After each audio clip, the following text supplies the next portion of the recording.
All right, we have the history of the Jews from the destruction of Jerusalem to the present time. This book was published in 1818.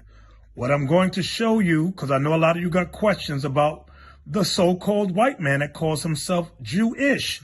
Does this book, published in 1818, discuss them? Let's see. I'm going over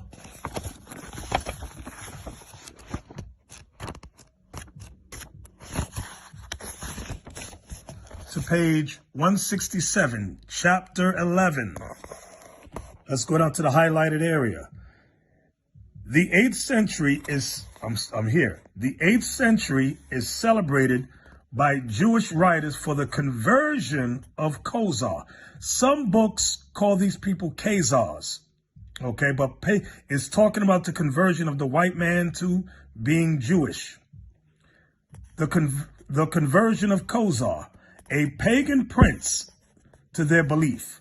According to their accounts, he became dissatisfied with the religion of his people and progenitors, meaning forefathers, and conversed on this subject with philosophers, Christians, Mohammedans, meaning Muslims, and Jews.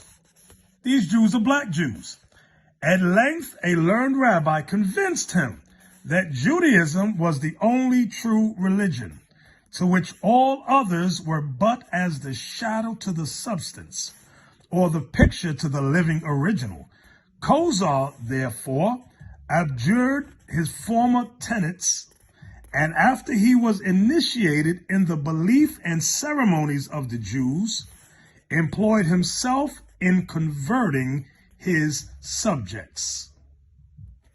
Look at this. He sent for the most learned men of this nation from all countries to instruct his people. And from that time, the original Jews were held in high estimation.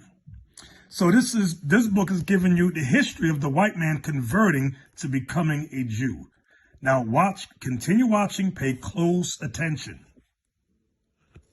All right, this is The Jews, a Study of Race and Environment by Maurice Fishberg. This was published in 1911. Notice page 64. All right. It says, these fair-haired Jews created a problem for anthropologists. It is a question whence these Indo-Germanic Jews, as Virchow called them, have found their way into the midst of a dark complexioned race like the Jews.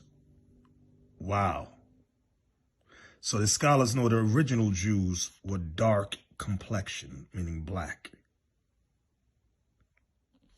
All right. Light and Truth, collected from the Bible in ancient and modern history, containing the universal history of the colored and the Indian race from the creation of the world to the present time, by R.B. Robert Benjamin Lewis.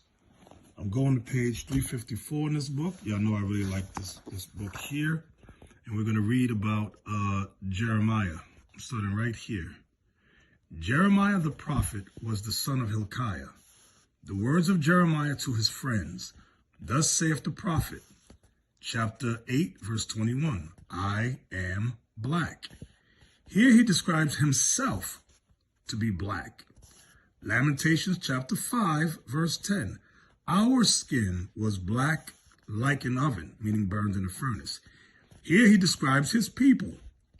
They are black unto or on the ground, mourning because of the terrible famine. Jeremiah 14, that's verse 2. Our necks are under persecution. We labor and have no rest. We have given the hand to the Egyptians, meaning our slave masters, and to the Assyrians, another slave master, to be satisfied with bread. So this book shows you that they knew, according to the scriptures, the Israelites were, are, and will always be a black people. Fact. Commentaries on Hebrew and Christian mythology by Judge Parrish B.